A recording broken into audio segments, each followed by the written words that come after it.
اللي كنتسناو وركتو قلت إلى حد أن الحق في الغش أصبح مكسبا وحقا من حقوق التلميذ.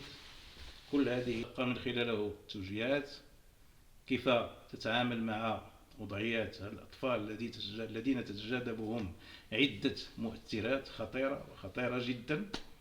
وسيكون لنا مع ضيفنا وقوف على هذه المسألة. Les clés pour réussir, les clés pour s'épanouir, les clés pour agir, en tout cas l'éducation est essentielle pour l'avenir. De toute façon, mais qui ne va pas savoir nager dans les eaux qu'on lui propose. Avoir une plume, c'est une capacité à exprimer ses idées, à les formuler, à les structurer.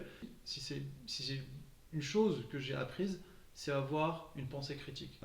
Désemparé, en manque de repères, la culture du vide ambiante. ليس من حقنا أن ننتقد الآخر.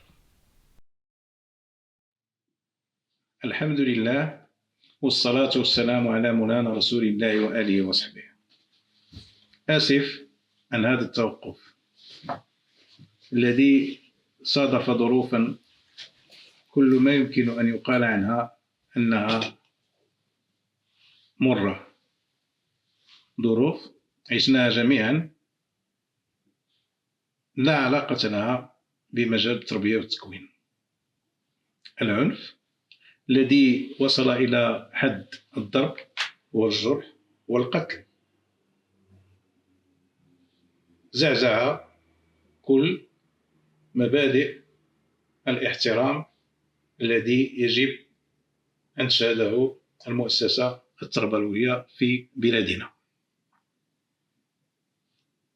كذلك عشنا مرارة البيع والشراء في الشواهد العلمية بالجامعة المغربية. ألا يبعث هذا على الاشمئزاز؟ ألا يدعو هذا إلى الاستغراب؟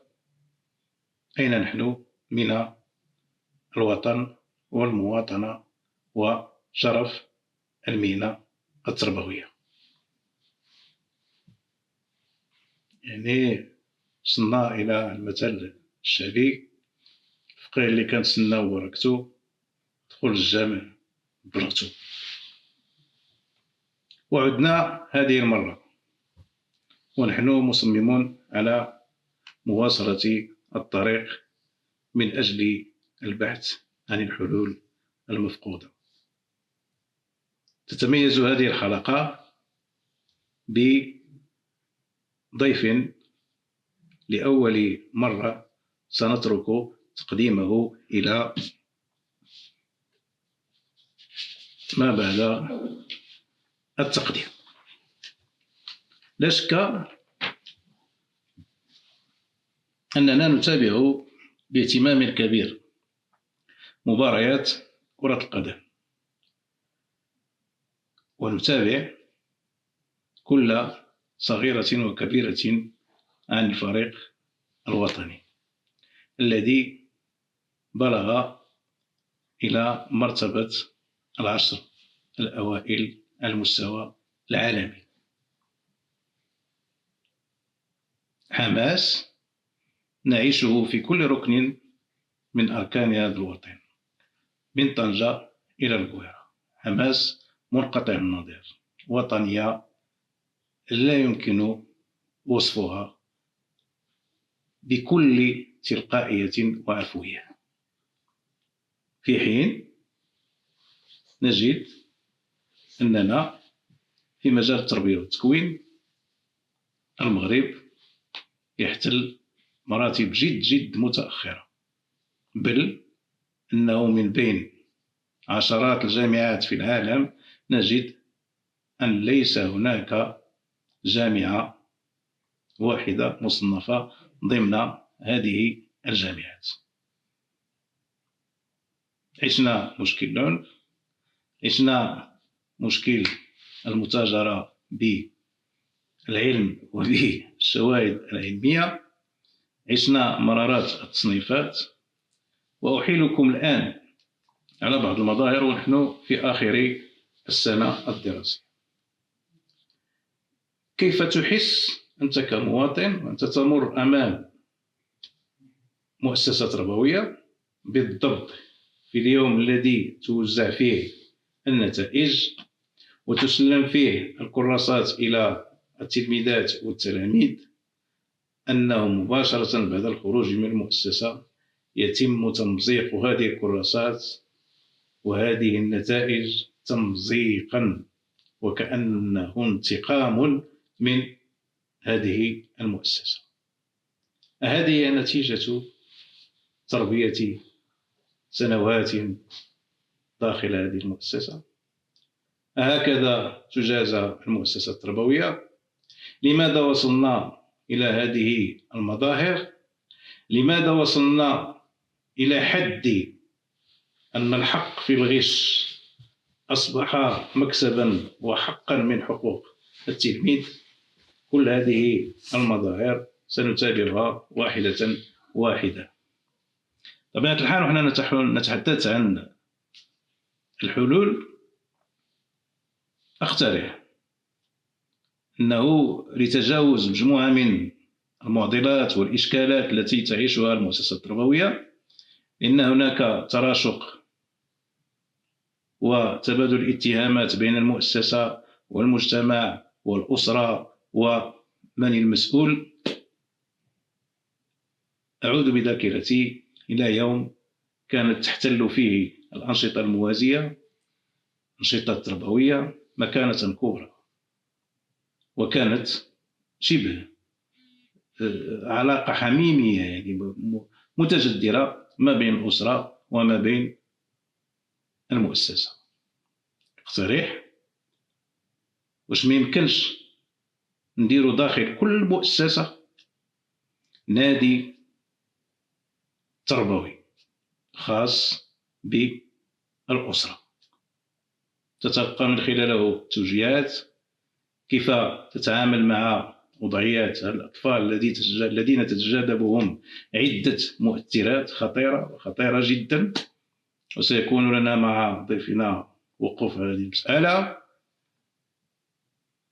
هذا النادي من سيشرف عليه؟ من سيسير؟ أكيد رجال متخصصون في مجال التربية والتواصل لمد الجسور ما بين الأسرة والمؤسسة والمجتمع، مد الجسور ما بين مجموعة من الوزارات المسؤولة والمعنية بالشأن التربوي: وزارة الثقافة، وزارة الشباب والرياضة، وزارة التضامن الاجتماعي، مجموعة من الوزارات التي يجب أن تكثف جهودها من أجل التنسيق والانكباب على إشكالية هذه التربية داخل المؤسسة.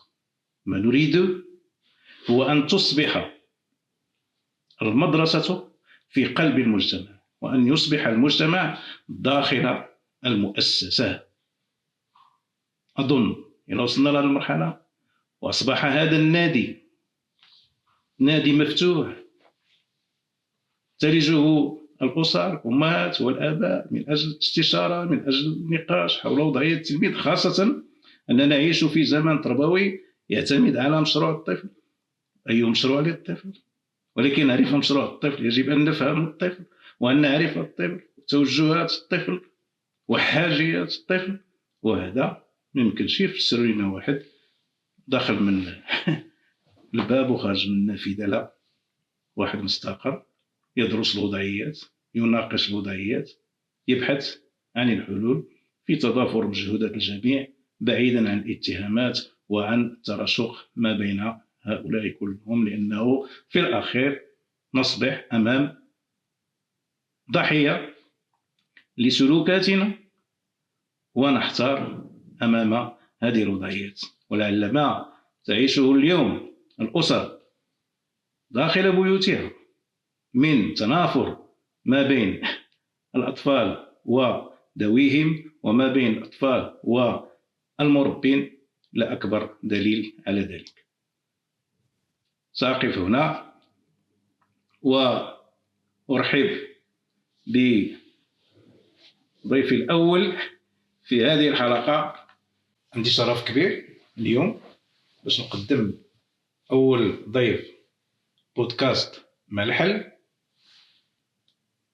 اللي هو شفيق الفيلالي، اللي عشته منذ الطفولة، وهو من مواليد فرنسا، متشبع بالثقافتين المغربية والفرنسية. له عدة مساهمات في مجموعة من القضايا.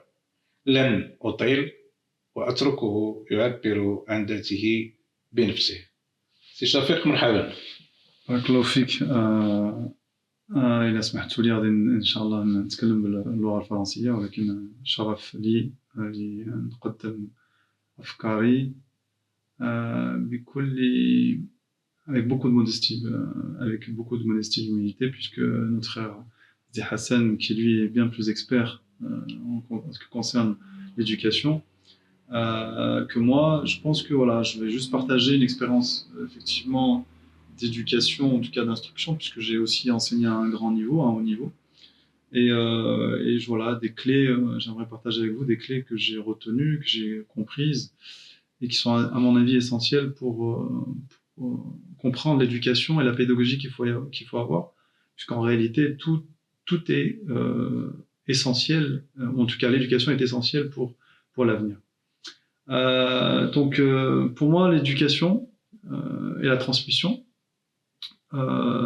qui vient et qui va permettre donc de créer et de transmettre à des personnes et des individus les clés pour réussir, les clés pour s'épanouir, les clés pour agir, est essentielle. Et parmi ces clés d'éducation, il y en a plusieurs que je vais vous citer. La première, c'est l'accès à une culture commune. En réalité, on est d'accord que on est de manière inégalitaire, on hérite de capitaux qui sont le capital social, c'est-à-dire que chacun d'entre nous, avec l'héritage de nos parents, ou en tout cas nos parents, nous a amené un confort plus ou moins important, qui est lié à le niveau social de nos parents, et qui est déterminant, mais que nous, on ne choisit pas en tant que personne qui naissons dans une famille qui peut être modeste, comme une famille qui peut être plus riche. Le capital culturel, issu justement de ces familles-là, fait que des personnes vont avoir un bagage qui va beaucoup les aider dans la construction de leur personnalité, qui va être essentiel aussi dans la compréhension des codes culturels et des codes de la société. Et puis il y a le capital symbolique qui est aussi relié en fait au capital social, puisque comme on le sait, les parents avec un niveau social qui peut être élevé ont des codes qui sont liés à des codes sociétaux et qui sont une sorte de langage qu'il faut acquérir pour pouvoir comprendre certains espaces, certains endroits, certains cercles d'influence, et qui sont essentiels si on veut avoir une action efficace dans la société. Donc ces capitaux-là, quand on en est démuni, c'est comme quelqu'un qui est un poisson, si on prend l'image par exemple d'un poisson, mais qui va pas savoir nager dans les eaux qu'on lui propose parce qu'il n'aura pas les capacités de le faire. Donc il est essentiel de comprendre que ce bagage-là, il n'y a pas de déterminisme, il y a des choses qu'on peut changer, et c'est en connaissant ces codes qui sont à la fois sociaux, symboliques et autres, qu'on va pouvoir mieux comprendre la société, mieux s'investir, mieux s'épanouir, et donc du coup avoir une action efficace. Et l'éducation, donc du coup, qui va se mener dans différents endroits, différents espaces, que ce soit au départ quand on est jeune avec les parents, et puis après l'école qui va prendre le relais, les espaces qu'on va investir, ça peut être dans le sport ou dans les différents espaces culturels, vont permettre à l'individu de comprendre qui il est, de s'affirmer et d'exploiter ses ressources, son potentiel, et puis pouvoir exprimer tout ça. Et enrichir. Exactement, s'enrichir des autres, oui.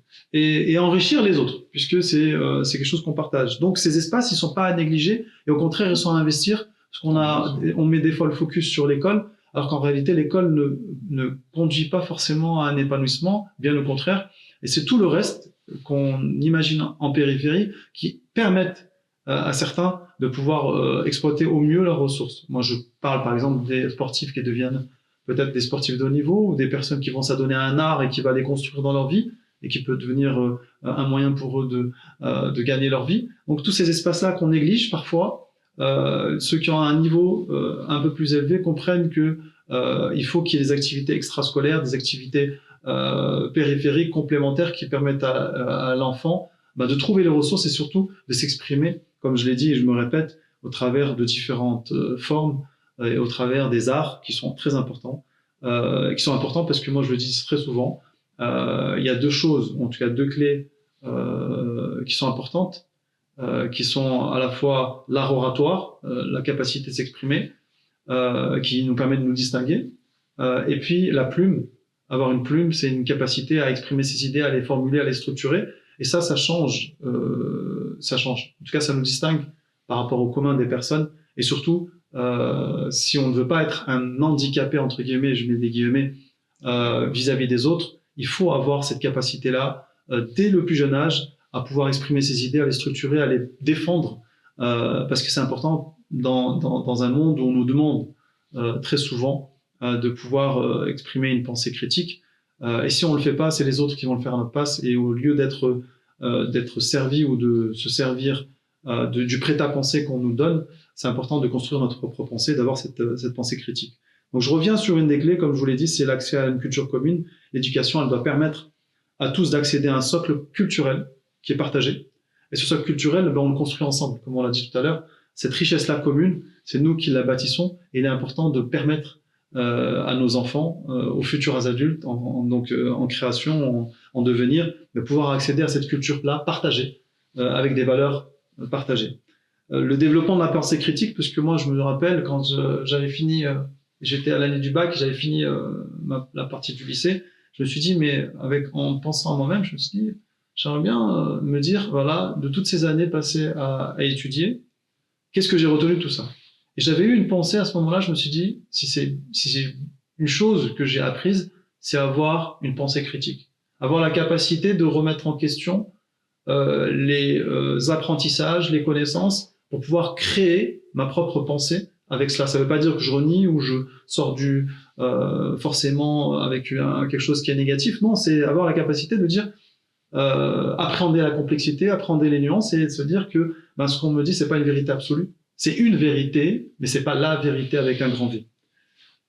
Développer l'esprit critique donc permet à chacun d'entre nous encourage, nous permet de réfléchir par nous-mêmes et d'analyser les informations de manière très critique, donc et d'avoir cette capacité à remettre en question ses propres pensées, puisque notre pensée change dans le temps et on peut et souvent on se trompe. Et ce qui est important, c'est pas de ne pas se tromper, c'est au contraire de reconnaître peut-être ses incompréhensions, ses malentendus et d'évoluer dans sa pensée. Même les plus grands auteurs, les plus grands écrivains l'ont fait dans leur vie d'auteur. L'apprentissage, et ça c'est important, du vivre ensemble, parce qu'on est dans une planète, dans des espaces où on s'investit et on a donc à apprendre à respecter l'autre, on a à apprendre à se respecter soi-même et respecter les espaces, puisque être ouvert à la pensée de l'autre, être ouvert à la pensée différente, être ouvert à la pensée qui va être en contradiction avec ce qu'on pense, non pas parce que on n'est pas obligé d'accepter ou d'adhérer à ce que l'autre pense, mais d'accepter qu'il pense différemment. C'est un grand progrès parce que ça nous permet d'accepter que d'autres ont d'autres prismes, ont d'autres trajectoires, d'autres capitaux, et qu'ils pensent de cette manière-là et qu'ils ont le droit de penser différemment. Donc c'est cet apprentissage du vivre ensemble qui nous permet au travers d'éducation, cette forme d'éducation qui nous apprend à vivre ensemble, nous enseigne le respect des autres, la tolérance, ça c'est très important, et surtout la coopération. On est amené dans un système scolaire, en tout cas en Europe, certainement en France plus particulièrement, à être dans un esprit de compétition, alors que l'esprit de coopération nous permet de comprendre qu'en fait, en réalité, il est bien plus important ou bien plus essentiel de coopérer ensemble pour construire ensemble, et avoir cet esprit de coopération nous enrichit. Parce que la richesse, elle est dans le partage, et qu'une connaissance qui se partage, un savoir qui se partage, il ne s'appauvrit pas en fait. Il s'enrichit et il permet d'évoluer, de faire évoluer même la manière dont on peut ensemble comprendre les apprentissages et les améliorer et les faire évoluer. Et enfin, la préparation à la citoyenneté, et ça c'est important, la citoyenneté, une citoyenneté qui se veut active, puisqu'elle prépare chacun à participer pleinement à la vie de la société. Pleinement à la vie de la société. Chacun d'entre nous, avec nos ressources, avec nos moyens, on a la capacité de transformer, on a la capacité de changer. Moi j'aime bien l'image du colibri, le petit colibri, c'est-à-dire celui qui fait sa part.